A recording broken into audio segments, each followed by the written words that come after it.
Kung matetreten sila sa pagtakbo ng mga Duterte, matreten sila. Bakit? Matitino yung Duterte.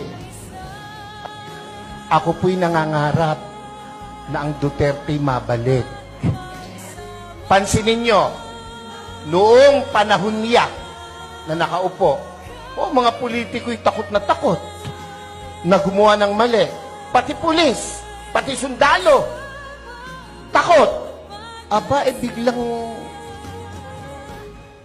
anong nangyari?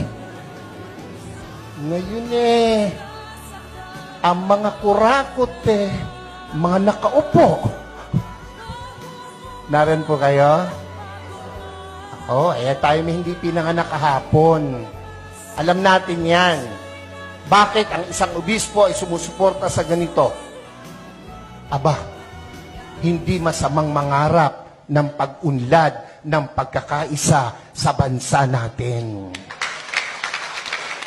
Kung hindi tayo magsasalita at kikilos, kung hindi tayo magpapakita ng puwersa, ng lakas, sino ang gagawa nito?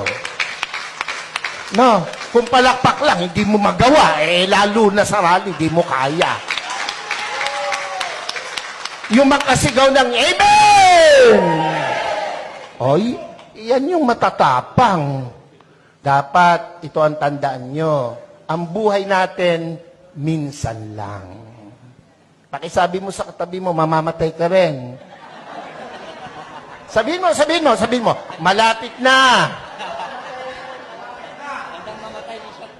Pero, bago mamatay, napakagandang nagparinig ka, nagparamdam ka para sa bayan. Yun ang pinakamahalaga sa lahat. Amen po?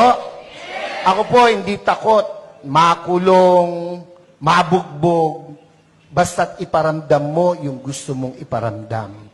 Mga Bulakenyos, mga kasama kong taga-Caloocan, Zambales, Pampanga, aba, hindi masama na suportahan natin itong rallying to.